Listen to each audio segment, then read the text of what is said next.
Nunca pensei que seria abandonada pela minha própria filha. Nunca imaginei que o homem com quem ela se casou me tiraria a dignidade no meu pior momento, e que ela o deixaria. Mas o que eles não sabiam era que a vida tinha uma última carta para eu jogar. E quando a joguei, tudo mudou. Prepare-se, porque o que você vai ouvir não é apenas uma história, é um acerto de contas. Comente abaixo de onde você está assistindo e não se esqueça de se inscrever no canal para mais histórias como esta. Meu nome é Margarete. Tenho 58 anos e, até pouco tempo atrás, acreditava em algo chamado amor incondicional.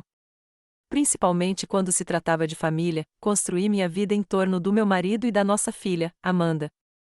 Cada refeição que preparei, cada viagem que planejei, cada dólar que economizei foi para eles. Quando meu marido faleceu de câncer no ano passado, senti como se o chão tivesse desaparecido sob meus pés. Mas eu disse a mim mesma que ainda tinha Amanda. Eu ainda tinha minha filha. Vendi a casa que meu marido e eu tínhamos construído do zero em Cedar Park, ao norte de Austin. Muitas lembranças, muitas noites acordando na expectativa de ouvir a voz dele me chamando da cozinha. Amanda e o marido, Chad, me ofereceram um lugar para ficar por um tempo, ou pelo menos Amanda me ofereceu. Chad mal tirou os olhos do celular quando me mudei. Tentei não causar problemas. Fiquei no meu quartinho nos fundos. Cozinhei, limpei, me ofereci para fazer recados, tentando ser prestativa, tentando ficar longe do caminho. Mas o Chad tinha um jeito de me fazer sentir indesejada.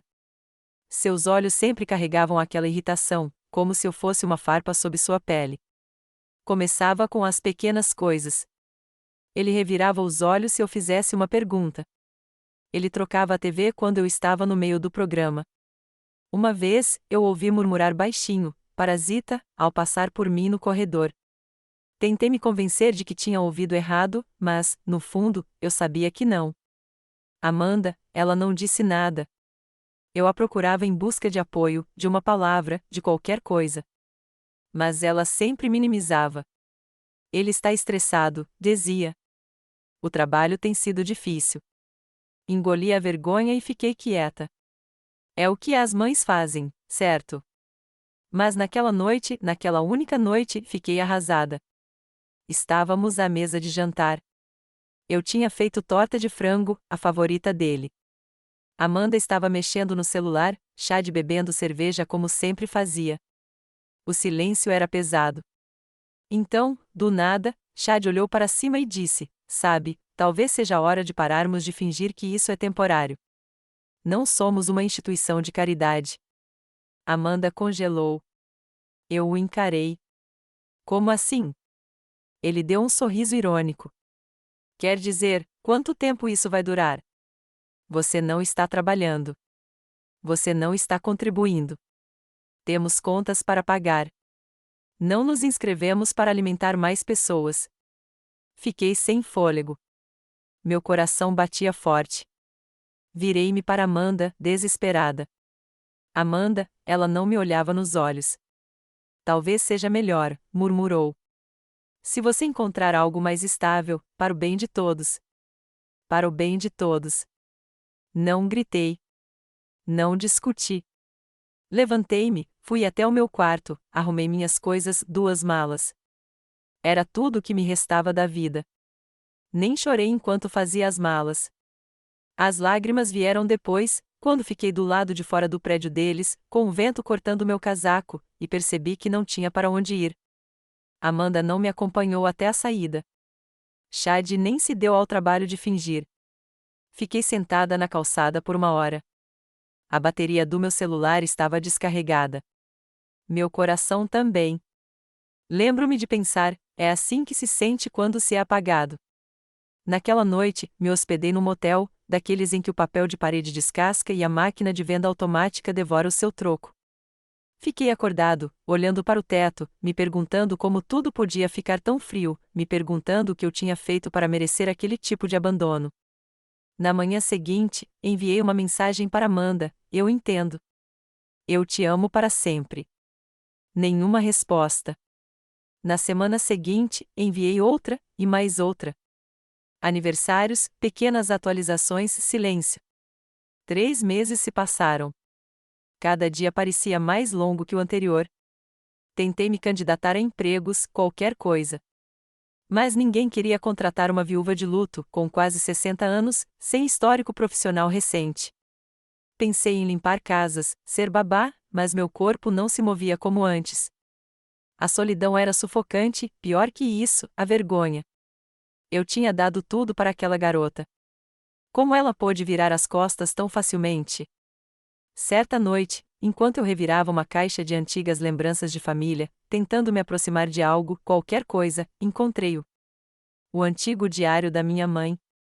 Eu não o li há anos, talvez nunca. Mas algo me atraiu para ele.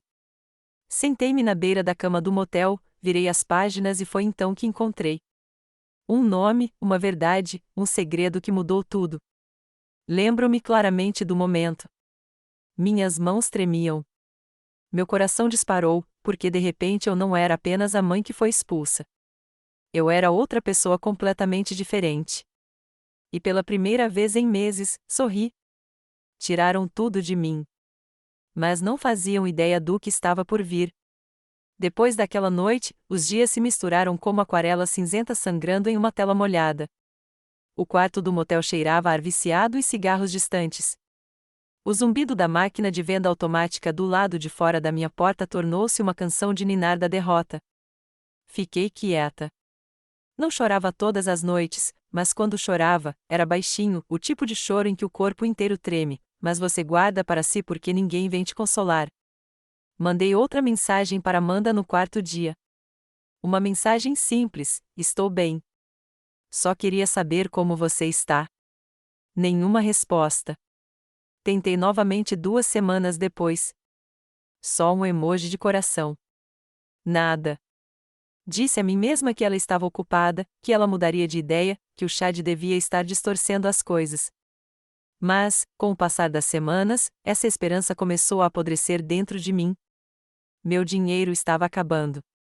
Tentei conseguir um emprego de meio período em supermercados, recepcionistas, até mesmo em um restaurante na beira da estrada, mas eu era qualificado demais ou não me encaixava bem, o que é simplesmente um código de educação para velho demais e cansado demais. Certa noite, sentei-me no chão daquele quarto, vasculhando a única caixa que eu havia trazido que não continha roupas. Era uma caixa empoeirada de lembranças da casa.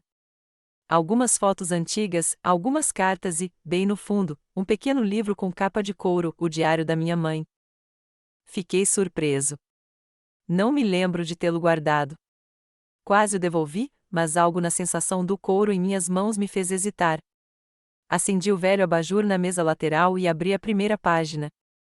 A letra dela não havia mudado em relação aos bilhetes que ela costumava enfiar na minha lancheira quando criança. Enrolada, impecável, sempre à tinta. No início, eram coisas comuns, o tempo, a igreja, reclamações sobre os preços dos alimentos. Mas então cheguei ao registro datado de junho, ele veio de novo hoje. Disse que gostaria que as coisas fossem diferentes. Que gostaria que eu fosse sua esposa. Mas ele tem uma família, um negócio, um nome a proteger. Margarete nunca saberá. Ela nunca deve saber. Eu só rezo para que um dia ela entenda o quanto eu a amava. Mesmo que ela tenha nascido de um erro e de um desejo. Li 2 vezes. Depois, outra. Ela nunca deve saber. Fiquei sem fôlego. Folheei mais. Entrada após entrada, dicas, lembranças, encontros em hotéis, pequenos pagamentos em dinheiro que ela tentava recusar, mas precisava desesperadamente. Ela nunca o nomeou por extenso, apenas as iniciais, HJS. Mas então outra entrada, em fevereiro, ele disse que tinha combinado que, se algo acontecesse com ele, garantiria que Margarete tivesse algo, uma parte do que ele construiu. Não será oficial, claro. É muito perigoso. Mas ele me prometeu um fundo, uma carta. Disse que seu advogado, o Sr. Goldstein, saberia. Aquele nome me atingiu como um soco no estômago. Goldstein. Eu já o tinha visto antes. Levei 2 dias e várias buscas online no computador compartilhado do motel, mas o encontrei. Leonard Goldstein, advogado imobiliário aposentado, ainda registrado em um escritório privado em Dallas. Não liguei. Não consegui. Minhas mãos tremiam demais. Em vez disso, enviei uma carta escrita à mão de verdade, explicando quem eu era, quem era minha mãe e pedindo e implorando para conversar. 2 semanas depois, recebi uma ligação. Lembro-me de como a voz dele falhou quando mencionei o nome da minha mãe. Ele a conhecia, não apenas profissionalmente, mas pessoalmente. Sempre me perguntei se você entraria em contato algum dia, disse ele. Tem uma coisa que você precisa ver. Peguei um Greyhound para Dallas na manhã seguinte. Minha mala estava meio pronta, para o caso de ele ser algum golpista. Mas quando entrei naquele escritório silencioso, cheio de livros antigos e um silêncio ainda mais antigo, soube que era real. Ele me entregou um envelope lacrado, amarelado, frágil. Era de Harold James Sterling, o fundador da Sterling Energy, uma das maiores empresas petrolíferas do centro do Texas. Um homem que eu vira em recortes de jornal a vida toda. Um homem com família, reputação, legado. A carta era endereçada à minha filha, Margarete Louise. Não consegui ler tudo de uma vez. Chorei antes do segundo parágrafo. Ele admitiu tudo: o caso, o arrependimento, o amor silencioso e, por fim, a promessa. Em caso de minha morte, assegurei que parte dos meus bens pessoais, indetectáveis através do meu espólio, lhe sejam entregues por intermédio do Sr. Goldstein. Você é meu sangue, e embora eu tenha sido covarde demais para reivindicá-la em vida, eu a reivindico agora na morte. O Sr. Goldstein deslizou uma pasta sobre a mesa. Dentro, contas bancárias, uma modesta carteira de investimentos, documentos de propriedade, títulos. O valor total, pouco mais de $1 milhão. Olhei para os documentos, depois para ele. Isto é real, sussurrei. Ele assentiu. É seu. Sempre foi. Meu coração disparou. Não por causa do dinheiro, mas porque, pela primeira vez na vida, me senti escolhida, vista. Não gritei, nem ri, nem me desmoronei. Apenas fiquei sentada ali, silenciosa como um sussurro, deixando a verdade me inundar como uma chuva tão esperada. Naquela noite, no meu quarto de motel, não dormi. Fiquei olhando para o teto como fazia há meses. Mas desta vez, com um sorriso se abrindo no rosto, eles acharam que tinham me descartado. Acharam que eu estava acabado. Mas não faziam ideia. Eu não estava quebrado. Eu estava apenas começando. Não voltei para Austin imediatamente. Algo dentro de mim havia mudado para sempre. Eu não era apenas Margarete, a mãe esquecida. Eu era alguém nova agora. Alguém para quem mentiram a vida toda e que finalmente viu a verdade. Pela primeira vez em meses, talvez anos, eu não estava me afogando em vergonha. Eu estava respirando clareza. Fiquei em Dallas por mais alguns dias, apenas caminhando pelos bairros, tomando café em silêncio, observando as pessoas viverem suas vidas. Pessoas que não tinham sido deixadas de lado como eu. E, pela primeira vez, não as invejei. Eu as estudei. Me perguntei quem entre elas exibia sorrisos que mascaravam a dor, quem havia sido traído, quem havia se recuperado da invisibilidade. Leonard Goldstein não me deu apenas a herança. Ele me deu tempo. Tempo para processar. Tempo para entender o que eu agora tinha em mãos. Não era apenas riqueza, era poder, e eu não tinha ideia do que fazer com ele. Mas a tristeza tem um jeito de se tornar combustível quando você já foi humilhado o suficiente. Quando voltei para Austin, não voltei para o motel. Reservei um aluguel de curta temporada no centro, perto da South Congress. Limpo, moderno, tranquilo, o tipo de lugar que Amanda e Chad jamais imaginariam que eu pudesse pagar. Comecei a me vestir de forma diferente, mais elegante, mais discreta, sem ser chamativo, apenas invisível de uma nova maneira. O tipo de invisível que te faz passar por portas. Comecei a assistir a vídeos no YouTube sobre investimentos, imóveis e contratos. Aprendi a linguagem dos negócios, não porque quisesse construir um império, mas porque queria me proteger. Nunca mais ficaria impotente. Foi então que o encontrei. O anúncio estava enterrado em um site de leilões imobiliários, um prédio de apartamentos em East Austin. Um pouco decadente, mas estruturalmente sólido. A localização, o exato complexo onde Amanda e Chad moravam. Fiquei ali sentado, olhando para a tela, com o coração disparado. Estava anunciado como em dificuldades, com o proprietário inadimplente com o IPTU. Leilão marcado para dentro de 2 semanas. Não hesitei. Com a ajuda do Sr. Goldstein, criei uma LLC, uma empresa de fachada anônima. Preenchi a papelada, transferi os fundos e fiz a oferta. Eu não estava planejando vingança. Não exatamente. Mas eu iria assumir o controle do único lugar que eles achavam que dominavam. O leilão chegou e passou. Ganhei discretamente, legalmente, completamente sem ser notado. E assim, de repente, me tornei dono do prédio onde eles moravam, de onde me expulsaram com 2 malas e uma desculpa esfarrapada, onde me humilharam no meu pior momento. Lembro-me de estar sentado à minha mesa, olhando para a escritura e sussurrando em voz alta: vamos ver se o Chad gosta de pagar aluguel para uma boca que ele não conseguiu alimentar. 1 mês depois, as cartas de notificação foram enviadas a todos os inquilinos. Os aluguéis seriam reavaliados e os termos do contrato, revisados. E para Chad e Amanda, o novo valor era o triplo, não o dobro, o triplo. Valor de mercado mais as multas por atraso. Ele deve ter explodido. Eu não precisava ver para saber. Eu podia sentir a raiva a quilômetros de distância. Mas não era uma questão de dinheiro. Era uma questão de orgulho. Chad era um homem que precisava se sentir no controle, e eu tinha acabado de puxar o tapete dele silenciosamente. Amanda tentou me ligar 2 dias depois do aviso. Foi a primeira vez que ela entrou em contato desde a noite em que fui embora.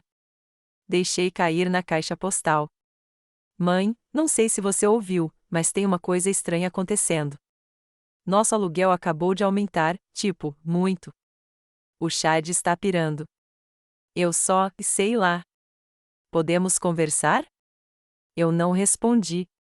Não se tratava de vingança. Tratava-se da gravidade. Eles precisavam sentir o peso das suas escolhas. Passei de carro pelo prédio uma vez, tarde da noite. As luzes estavam acesas. Eu conseguia ver sombras se movendo atrás das cortinas, Amanda andando de um lado para o outro, Chad gritando, sua silhueta inconfundível. Observei-os por 1 minuto e depois fui embora. Uma parte de mim se sentia vazia, outra se sentia vingada e outra ainda sofria como um inferno. Porque mesmo agora, sabendo o que eu sabia, segurando o que eu segurava, eu teria dado qualquer coisa para ser convidada de volta, não para o apartamento, mas para o coração da minha filha. Mas eu sabia que isso não era possível. Pelo menos não ainda. Então, fiquei em silêncio e esperei, porque às vezes a justiça mais barulhenta é aquela que não diz uma palavra. E eu ainda não tinha terminado. Só percebi o quanto eu tinha mudado quando vi Amanda no supermercado, 3 semanas depois do aumento do aluguel. Ela não me viu. Eu estava 2 corredores adiante, escondido atrás de uma prateleira de cereais em promoção. Ela parecia cansada, não apenas cansada, mas esgotada. Seu cabelo estava preso desleixadamente, como costumava fazer quando chorava. Seu carrinho estava meio vazio, com a maior parte de alimentos básicos baratos, arroz, ovos e algumas latas de marca desconhecida. Eu deveria ter ido embora. Não fui. Segui-a pela loja à distância, com o coração disparado como se estivesse fazendo algo errado. Ela parou em frente a uma caixinha de macarrão com queijo e olhou para o celular. Uma mensagem do Chad, talvez. Seus ombros afundaram. Ela guardou a caixa. Aquele momento me destruiu. Não porque eu sentisse pena dela, mas porque me lembrei da garotinha que costumava correr até mim chorando quando ralava o joelho. Aquela que me pedia todas as noites para verificar se havia monstros debaixo da cama dela. E agora ela estava morando com um. Naquele dia, dirigi para casa e fiquei sentada no sofá em silêncio por horas. Olhei para a janela, pensando em como a vida nos havia transformado em estranhos. Mas lembrei a mim mesma que aquilo não era um castigo. Era uma consequência. E a consequência já estava atrasada. Eu tinha planos agora. Não apenas o prédio, mas uma partida de xadrez tranquila e lenta. Cada movimento calculado, cada passo pensado. Com a LLC totalmente em vigor e a propriedade legalmente transferida, comecei os reparos. Pequenos a princípio, vazamentos, fechaduras quebradas, luzes piscando. Chad nunca percebeu. Ele estava muito distraído com o aumento do aluguel, gritando com o síndico por e-mail, exigindo respostas. Mas eu o conhecia, sabia como o ego dele funcionava. Ele não ia se mexer. Ele veria isso como uma derrota. E Amanda seguiria o exemplo dele, como sempre fazia. Então, continuei. Mudei a sinalização do imóvel, instalei uma câmera de segurança perto do saguão, atualizei as caixas de correio dos inquilinos, tudo sob o nome da minha empresa, Mililitro Holdings, abreviação de Margarete Louise. Ninguém sabia quem estava por trás disso. Então veio o aviso: inspeções anuais obrigatórias. Chad enviou uma resposta furiosa pelo portal do inquilino, cheia de ameaças vazias e indignação hipócrita. Sorri ao ler. Ele estava se desfazendo, e eu não precisei mexer um dedo. Enquanto isso, eu estava me tornando alguém que mal reconhecia. Eu usava o cabelo de forma diferente agora.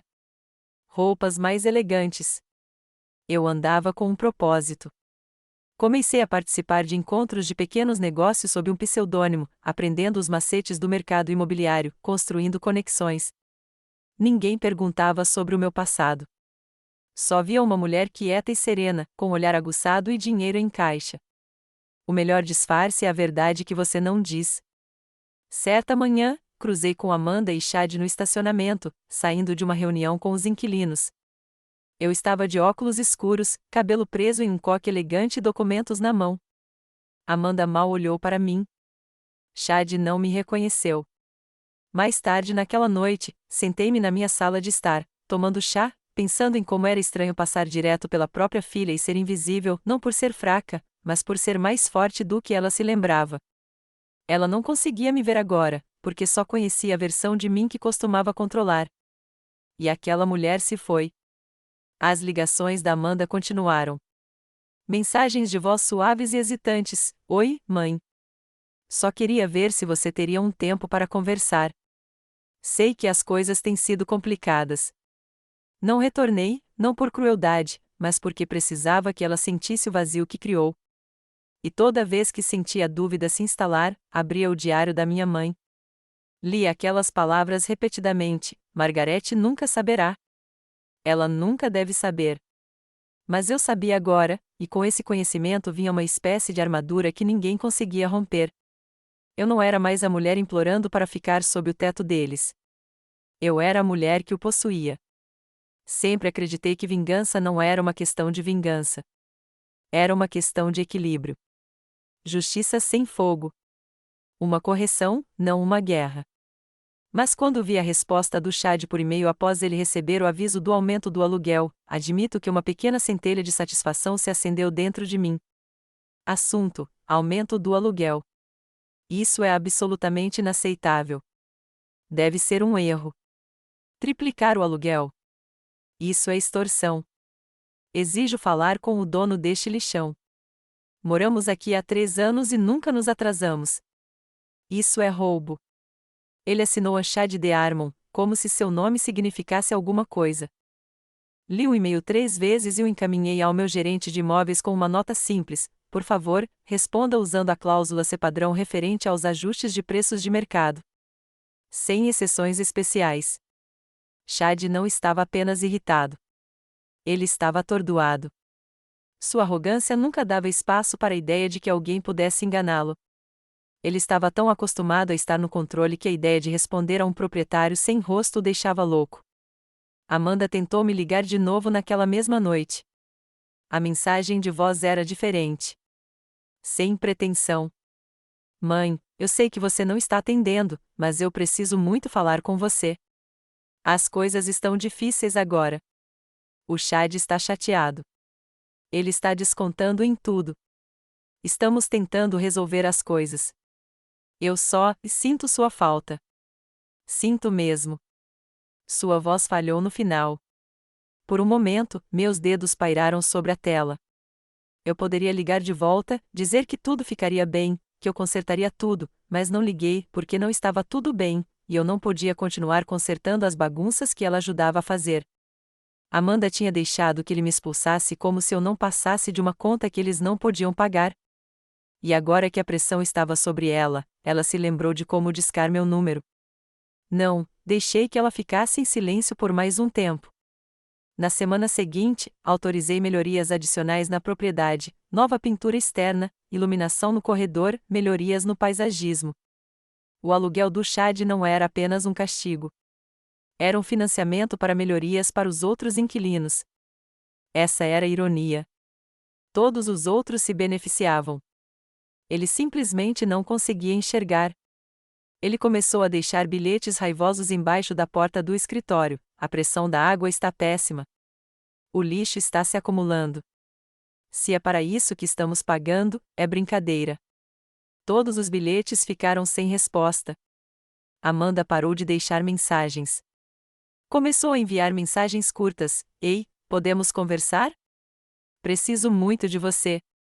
E então silêncio novamente. Enquanto isso, eu observava os extratos bancários chegando. A Mililitro Holdings era estável, lucrativa, até. Os outros inquilinos eram quietos, respeitosos e pagavam em dia. Era só o Chad fazendo barulho, e a Amanda pega no tranco. Mas as coisas mudaram quando recebi o relatório trimestral do síndico do prédio. Em anexo, havia fotos da unidade de Chad e Amanda, o banheiro estava mofado, os azulejos da cozinha rachados, a correspondência acumulada no chão. Eles estavam economizando, vivendo com parcimônia. Eu deveria ter sentido pena. Em vez disso, senti clareza. Não se tratava apenas de aluguel. Tratava-se de poder. E Chad estava perdendo-o rapidamente.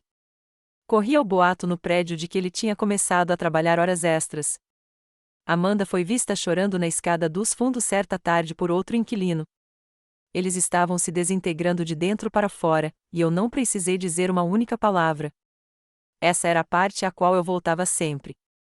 Por tanto tempo, eu era a única que implorava para ser ouvida, implorava para Amanda ver o que Chad era, para ver no que ela estava se transformando por estar ao lado dele. Agora eles estavam sufocados no próprio silêncio, e eu observava de cima, literalmente. Meu novo apartamento dava para o pátio deles, prédio diferente, andar mais alto, bairro mais seguro, uma vista que eles jamais poderiam se dar ao luxo de ter. Eu não os observava o tempo todo, apenas o suficiente para lembrar que eu não era louca, que não tinha imaginado a traição, que o que eles fizeram comigo merecia consequências. E, no entanto, apesar de tudo isso, algumas noites eu ainda me pegava sentada perto da janela, segurando meu celular, olhando para a última mensagem de Amanda: preciso muito de você. A mulher dentro de mim, a mãe, doía. Mas a mulher que eu havia me tornado sabia que aquilo era só o começo. Eu sempre pensei que a decepção amorosa vinha em momentos barulhentos, portas batendo, palavras gritadas, cenas públicas. Mas a verdadeira decepção amorosa é silenciosa. Ela vem na forma de uma mensagem de voz que você não retorna. Uma mensagem não lida. O silêncio entre você e alguém que um dia te chamou de mamãe. As ligações da Amanda pararam. As mensagens diminuíram, mas o estrago que ela fazia só parecia aumentar. Pelo que ouvi dos funcionários do prédio, a tensão no apartamento deles havia se transformado em hostilidade declarada. O Chad estava sendo ríspido com todo mundo, recusando pedidos de manutenção e exigindo inspeções desnecessárias, procurando alguém para culpar. Amanda, me disseram, parecia não dormir há dias. Não me alegrei. Não comemorei. Não se tratava de vê-lo sofrer. Tratava-se de algo muito mais doloroso, ver a filha que criei ficar voluntariamente presa numa gaiola e chamar isso de amor. Certa tarde, meu síndico enviou um relatório após uma reclamação de barulho. O vizinho de baixo ouviu uma discussão acalorada, gritando algo sobre perder o controle e a culpa é toda sua. Chad saiu furioso e só voltou na manhã seguinte. Amanda ficou trancada dentro do apartamento a noite toda, com as luzes apagadas e as cortinas fechadas. Esperei. Não por Chad, mas por ela. Foram mais 2 dias longos e dolorosos. Então, quando o sol estava se pondo atrás das árvores, certa noite, o interfone do meu prédio vibrou. Oi, aqui é Amanda Armon. Eu estava me perguntando se Margarete, quer dizer, minha mãe, mora aqui. Meu coração parou. Não respondi de imediato. Apenas observei a tela, paralisada. Então, lentamente, apertei o trinco da porta. 10 minutos depois, uma batida suave ecoou na porta do meu apartamento. Quando abri, ela estava lá, parecendo uma sombra da menina que criei, pálida, maquiagem borrada, amassados na blusa. Parecia 20 anos mais velha do que era. Ficamos nos encarando por um longo tempo. Nenhum de nós falou. Finalmente, ela soltou um suspiro. Oi, mãe. Dei um passo para o lado. Ela entrou devagar, como se não tivesse certeza se tinha permissão. A sala estava silenciosa, exceto pelo tilintar de xícaras de chá enquanto eu preparava 2 canecas. Não perguntei por que ela estava ali. Não perguntei como ela estava. Apenas lhe entreguei o chá, sentei-me à sua frente e esperei. Não sei por onde começar, disse ela, com a voz quase um sussurro. Eu não disse nada. Ela olhou para baixo. O Chad não, ele não é fácil. Ele está sempre bravo. Culpa o aluguel. Culpa a mim? Culpa o cachorro do vizinho, pelo amor de Deus.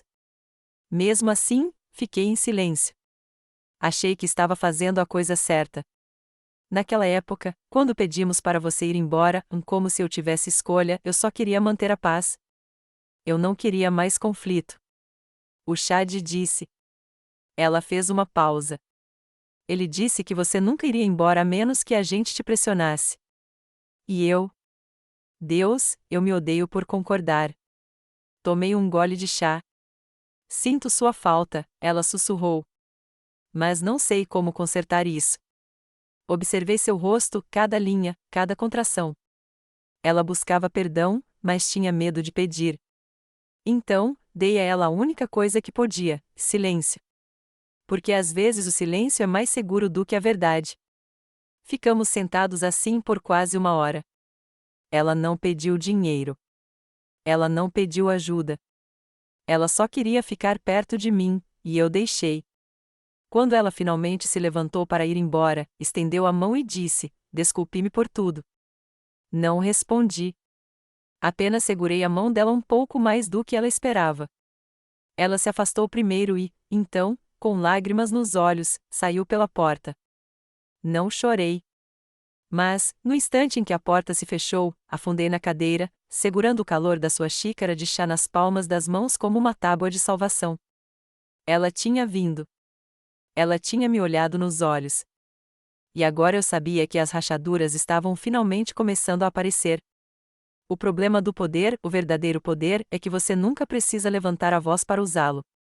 Você não bate portas nem grita ameaças. Você simplesmente puxa uma corda aqui, fecha uma porta ali e vê aqueles que o subestimaram começarem a se contorcer. E o Chad estava se contorcendo. Depois da visita de Amanda, as coisas ficaram mais sombrias naquele apartamento. Eu não precisava de uma câmera para saber. Dá para sentir uma casa desmoronando se você ouvir com atenção.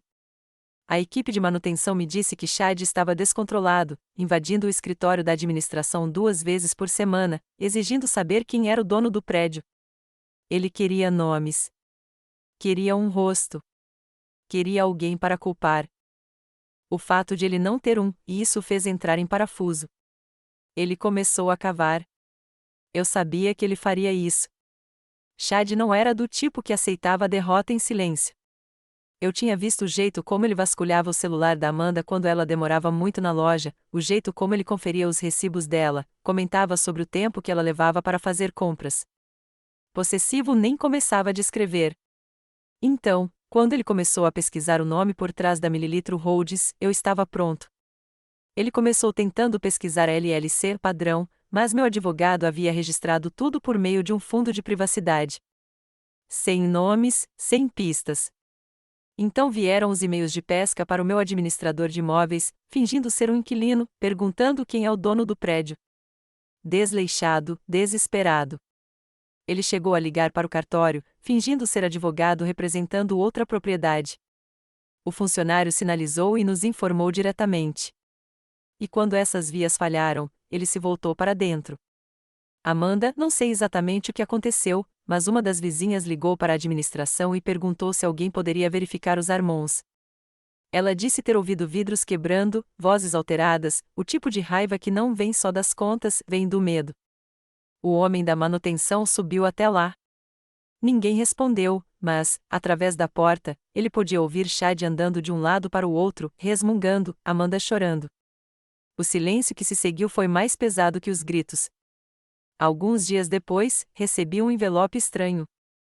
Sem nome do lado de fora. Sem endereço do remetente. Dentro, um bilhete: eu sei o que você está fazendo. Você se acha inteligente, mas não me assusta. Vou descobrir quem você é e, quando descobrir, você vai se arrepender. Sem assinatura, mas reconheci a letra. Chad escrevia como falava, com raiva, desigual, pressionando o papel com muita força. Fiquei ali sentada com a carta nas mãos, o coração disparado, não por medo, mas por lembrança, porque me fez lembrar do momento em que ele estava naquela cozinha e me olhou nos olhos como se eu fosse terra sob seus pés. O jeito como Amanda estava ao lado dele, não apenas silenciosa, mas cúmplice. E agora era ele quem se agarrava às sombras, engasgava com a incerteza, gritava para o vazio. Era poético, mas também perigoso. Então, redobrei a aposta. Pedi ao meu advogado que contatasse a segurança do prédio. Instalamos mais vigilância, discreta, legal, rotineira. Garantia a proteção dos outros inquilinos. O prédio não iria desmoronar porque um homem não conseguia suportar o peso da própria crueldade. E Amanda, ela não ligou mais, mas ouvi do síndico do prédio que ela estava indo a pé para o trabalho. O carro dela tinha sido vendido. As contas de luz estavam sendo cortadas, luzes apagadas às 20 horas, sem aquecimento em algumas noites. As rachaduras não estavam apenas no relacionamento deles. Eram na sobrevivência deles. E, no entanto, apesar de tudo, mantive distância. Porque não se tratava de vingança. Tratava-se de resolução, deixar o mundo de Chad encolher até que ele percebesse o quão pequeno realmente era, e deixar Amanda decidir, ela ficaria na gaiola ou encontraria a chave que eu havia colocado bem na frente dela? Eu sabia que ela ainda não estava pronta, mas as paredes estavam se fechando, e os segredos têm o hábito de vazar pelas frestas. Eu não esperava a batida na minha porta naquela noite. O silêncio já durava dias, nenhum e-mail da gerência, nenhuma mensagem de voz da Amanda, nenhuma ameaça anônima, apenas silêncio, o tipo de silêncio que parece uma tempestade à distância, à espreita. Mas quando a batida veio, suave e lenta, algo apertou meu peito. Abri a porta.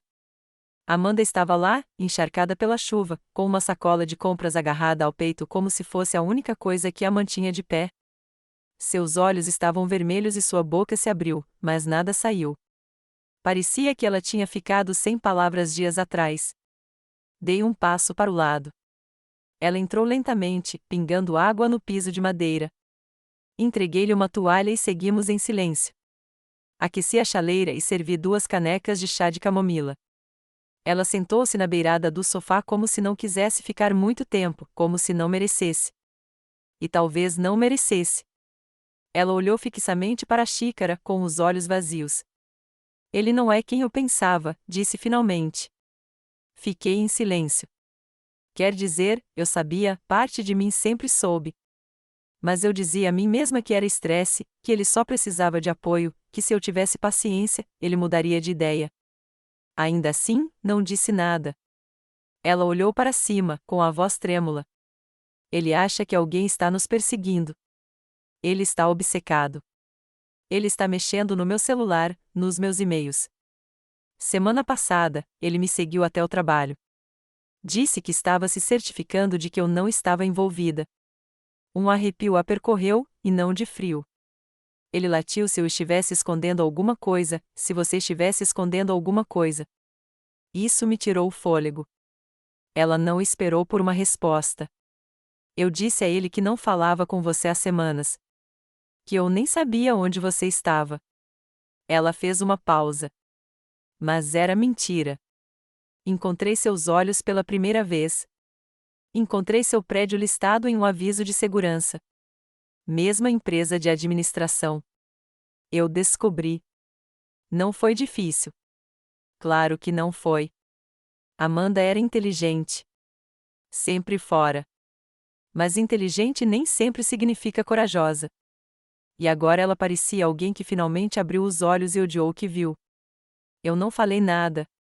Ainda não. Sinto sua falta, ela sussurrou. Mas eu nem sei mais como ficar perto de você. Minha mão apertou a caneca. Você foi embora, ela disse, com a voz embargada. E eu deixei. Eu deixei que ele te expulsasse. Finalmente, falei, não, Amanda, você não deixou. Você ficou com ele. Isso a paralisou. Ela piscou. Seus lábios se abriram levemente, como se quisesse negar, se defender, mas não havia mais nada a defender. Levantei-me, fui até a janela e olhei para a noite. Implorei pela sua voz naquela noite, eu disse. Só uma palavra, só uma. E você ficou em silêncio. Atrás de mim, ouvi sua expiração, um som baixo e entrecortado. Não pensei que fosse ficar tão ruim, disse ela. Achei que conseguiria lidar com ele. Você não consegue lidar com um homem assim, eu disse suavemente.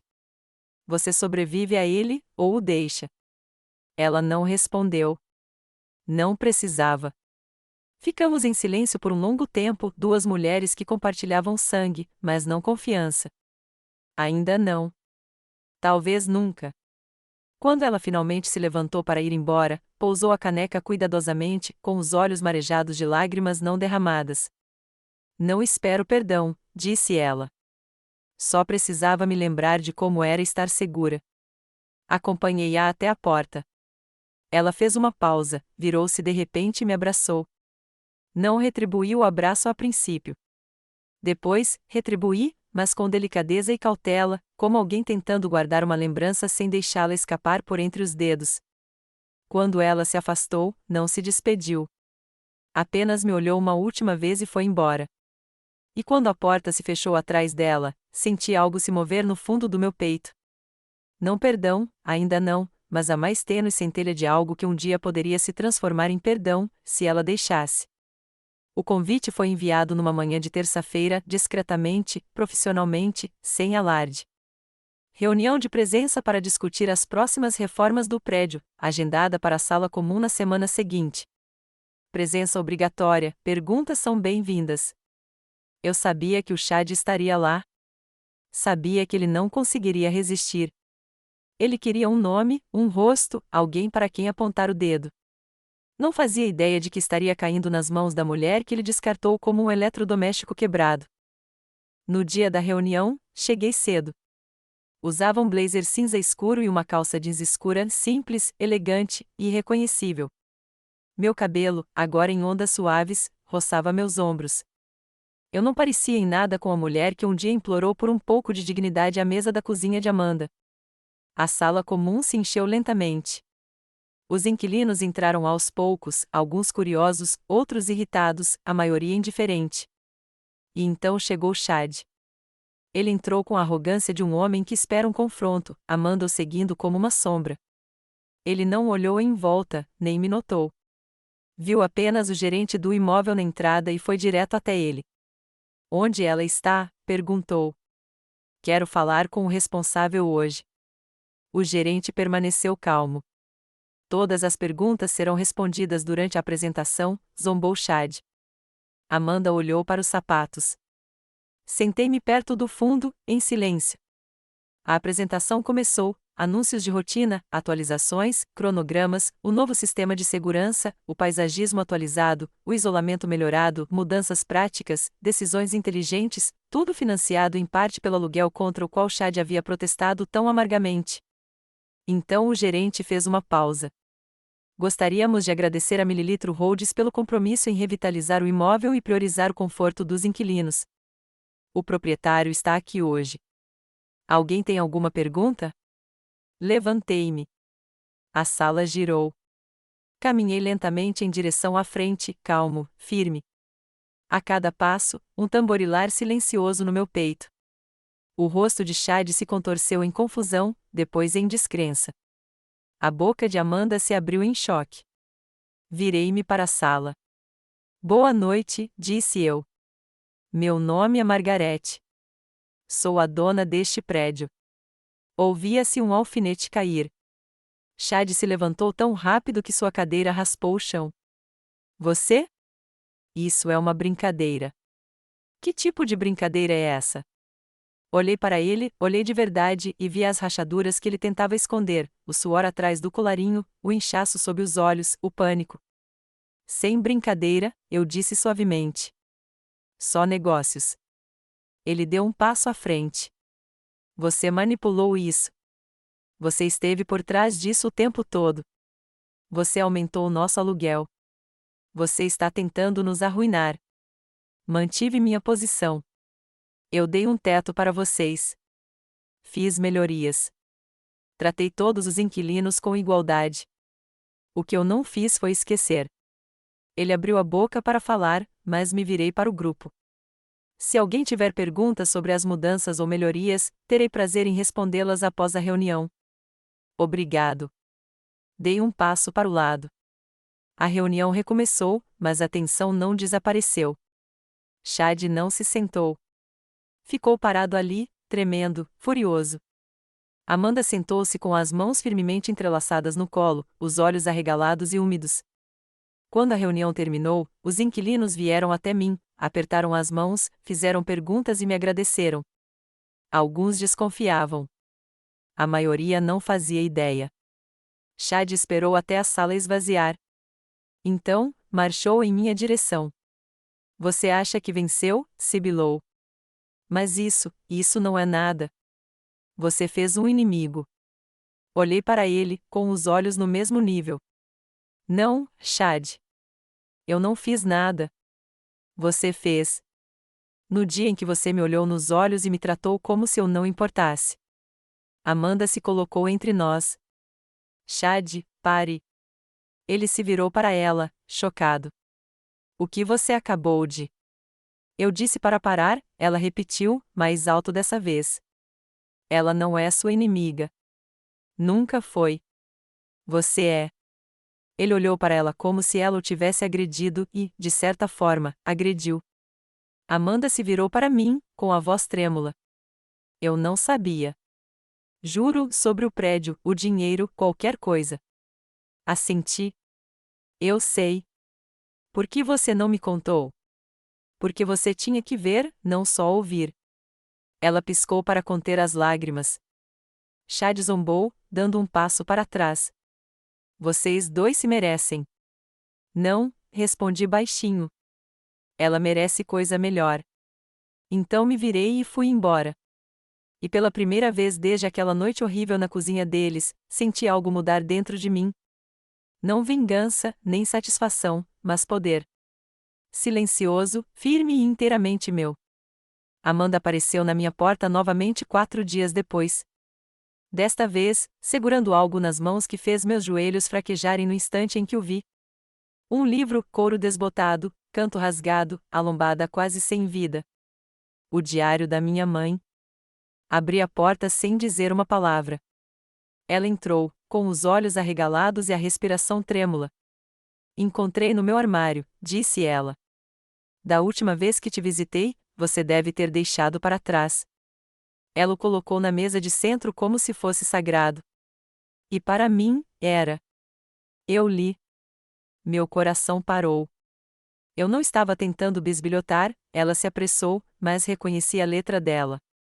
Eu estava procurando por algo que fizesse sentido. O silêncio caiu entre nós como uma cortina, pesada, imóvel. Eu não sabia sobre Harold Sterling, ela sussurrou. Nem sobre o dinheiro, nem sobre a confiança, nem sobre nada disso. Assenti uma vez, lentamente. Eu também não sabia. Não até não ter mais nada a perder. A voz dela falhou. Mãe, por que você não me contou? Por que me deixou acreditar que era indefesa? Olhei-a nos olhos e, pela primeira vez, ela não desviou o olhar. Porque eu era indefesa. Na noite em que você fechou a porta na minha cara, eu não tinha um plano. Eu não tinha dinheiro. Eu nem tinha um lugar para chorar, onde ninguém batesse e me dissesse para fazer silêncio. Amanda estremeceu. Encontrei o diário no meu pior momento, quando estava contando moedas para o jantar, quando não falava com ninguém havia uma semana. Aquele diário não me dizia apenas quem eu era. Me lembrava que eu era importante. Que minha mãe não apenas me amava. Ela lutava por mim em silêncio, sem nunca conseguir demonstrar. Amanda sentou-se, com as mãos cerradas no colo. Não sei como me tornei o tipo de filha que conseguia fazer o que eu fazia. Continuo me perguntando isso, sem parar. Fui até a janela, olhei para a rua lá embaixo, para o zumbido silencioso da vida passando. Você não se tornou ela de uma hora para outra, eu disse. Foram pequenas escolhas, deixar as coisas seguirem seu curso, escolher a paz em vez da verdade, acreditar que amor significava lealdade, mesmo quando doía. Ela se levantou e caminhou em minha direção. Eu o deixei. As palavras atingiram o ar como uma bomba. Ele tentou mexer nas minhas coisas de novo, meu laptop, minha bolsa. Eu disse que não. Só isso. Ele gritou, arrumou uma mala e foi embora. Disse que voltaria. Troquei as fechaduras no dia seguinte. Virei-me para ela, atordoada. Não sei quem sou sem ele, admitiu, com a voz trêmula. Mas prefiro descobrir do que continuar desaparecendo. Um silêncio se instalou entre nós, carregado de tudo o que não havíamos dito. Então ela olhou para o diário. Você não merecia o que eu fiz, o que nós fizemos. Não posso consertar isso, mas quero tentar. Voltei lentamente até ela e sentei-me ao seu lado. Eu costumava sonhar em ouvir essas palavras, eu disse. Mas quando você as diz agora, elas não consertam o passado. Elas o reescrevem. Ela me olhou, confusa. Segurei sua mão delicadamente. Você me vê agora. Isso muda tudo. Ficamos ali sentados por um longo tempo. O tipo de silêncio que não machuca, mas cura. O tipo de silêncio que vem depois que a verdade finalmente se pronunciou. Antes de Amanda ir embora naquela noite, ela parou na porta. Você não me criou para ser fraca, disse ela. Eu só esqueci o quão forte você era. Sorri suavemente. Não, eu disse. Você não esqueceu. Você só parou de procurar. E agora ela estava vendo tudo, não apenas quem eu havia me tornado, mas quem eu sempre fui. Quando recebi o e-mail do Chad, quase não o abri. Só o assunto já me embrulhava o estômago, precisamos conversar agora. Li devagar, com cuidado, suas palavras ásperas, frenéticas e transbordando desespero. Eu sei de tudo sobre o prédio, sobre a herança, sobre o seu segredinho com Sterling. Você se acha esperto? Acha que pode arruinar a minha vida e sair sorrindo? Deixe-me esclarecer uma coisa: se você não desfazer isso, vou à imprensa. Seu nome, o caso da sua mãe, tudo. Vamos ver como sua preciosa reputação se manterá quando todos souberem de que tipo de família você realmente vem. Olhei para a tela em silêncio, atordoado. Ele finalmente havia ligado os pontos. De alguma forma, por meio de Amanda ou de suas próprias investigações, ele descobrira a verdade. Mas eu não estava com medo, porque havia planejado aquele momento desde o dia em que comprei o prédio. Encaminhei o e-mail para o meu advogado. Na manhã seguinte, Chad recebeu uma carta de cessação e desistência.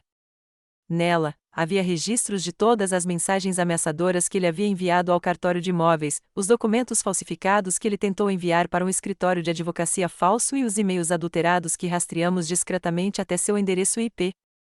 Havia reclamações de inquilinos, registros de sabotagem de manutenção e até mesmo clipes de áudio de seus discursos em espaços públicos ao redor do prédio. Não precisávamos apresentar queixa criminal. Bastou um processo por difamação e assédio. Ele entrou em pânico, e eu sabia disso porque Amanda me ligou 2 dias depois. Ele sumiu, disse ela, com a voz trêmula. Fez as malas enquanto eu estava no trabalho. Deixou um bilhete dizendo que estava sendo procurado. Disse que você arruinou a vida dele. Ele arruinou a própria vida, eu disse baixinho. Amanda ficou em silêncio. Então, desculpe-me novamente por ter achado que ele merecia o meu silêncio. Você estava com medo, respondi. Eu já passei por isso. O medo te diminui, mas você não precisa continuar assim.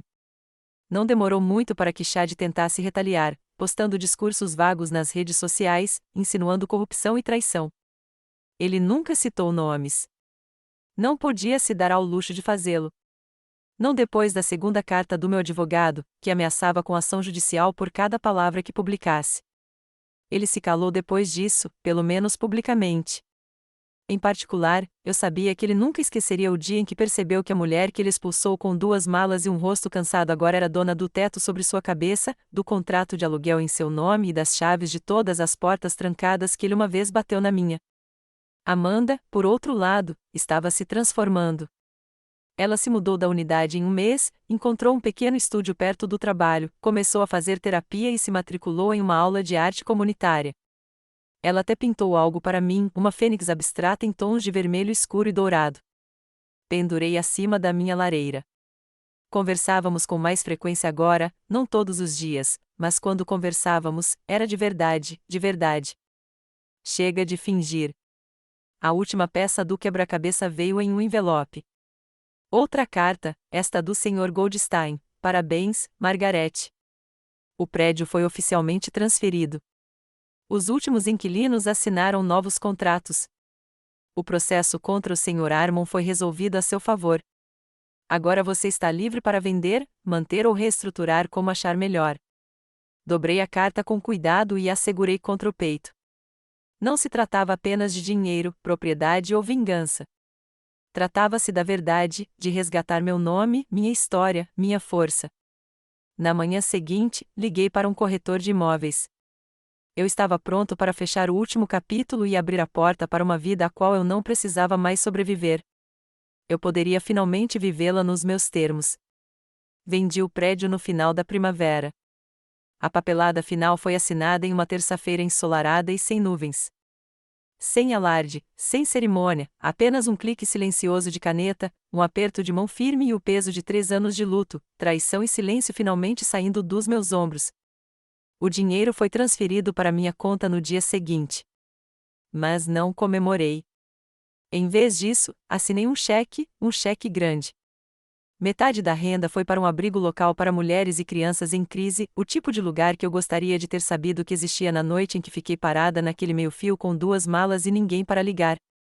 Pedi que construíssem uma ala com o nome da minha mãe, a Casa Eleanor. Era minha maneira de homenagear a mulher que me deu força em silêncio, que escondeu segredos de uma vida inteira para que eu pudesse um dia descobrir a verdade e me tornar algo mais do que o mundo esperava. Na outra metade, eu costumava comprar uma casa pequena. Não era nada extravagante, apenas um charmoso apartamento de 2 quartos na mesma rua onde cresci, em Cedar Park. Carvalhos na frente, um balanço na varanda, espaço suficiente para o silêncio, para a cura, para cultivar tomates, se eu tivesse vontade de tentar. No dia em que me mudei, Amanda ajudou a carregar as caixas. Ela não falou muito, nem eu. Mas depois que terminamos de desfazer as malas, ela sentou ao meu lado no balanço da varanda, com as pernas dobradas sob o corpo, os olhos percorrendo a rua como se estivesse tentando reconhecer a garota que costumava ser. Lembro-me de andar de bicicleta aqui, disse ela suavemente, antes de tudo se complicar. Assenti. Você sempre esteve segura aqui, disse a ela. Esqueci como era, sussurrou ela. Não falamos sobre Chad. Não precisávamos. Seu capítulo havia se encerrado sem um final dramático, apenas silêncio. Ele desapareceu em uma nova cidade, um novo emprego, provavelmente uma nova mentira, mas não antes de assinar um acordo de confidencialidade e silenciosamente abandonar suas ameaças. A última coisa que ele queria era outra batalha judicial, ou pior, que o mundo descobrisse a verdade sobre ele. Ele era um fantasma agora. Amanda ficou para o jantar. Fizemos sanduíches de queijo grelhado e sopa de tomate, como fazíamos quando ela era pequena. Ela riu quando queimou um lado. Eu ri quando ela tentou jogar a culpa na panela. Foi a primeira risada de verdade que compartilhamos em anos. Naquela noite, depois que ela foi embora, fiquei na janela, segurando uma xícara de chá nas 2 mãos, observando o luar se estender pelo gramado da frente. E pela primeira vez em muito, muito tempo, disse as palavras em voz alta: eu te perdoo. Não para Amanda, para mim mesmo. Porque essa foi a parte mais difícil, não renascer das cinzas, mas aprender que eu nunca fui o fogo que tentaram apagar. Eu fui a centelha que subestimaram. Ensinaram-me que o silêncio era uma fraqueza. Mas aprendi a usá-lo como arma. Tentaram apagar-me. E tornei-me alguém que nunca conseguiriam esquecer. Sentei-me no sofá, abri o diário uma última vez e guardei um bilhete para Amanda encontrar um dia. Você não precisa do amor deles para ser digna. Você não precisa da aprovação deles para ser forte. Você só precisa da verdade de nunca, jamais, esquecer quem você é. O relógio tic-taqueava suavemente ao fundo.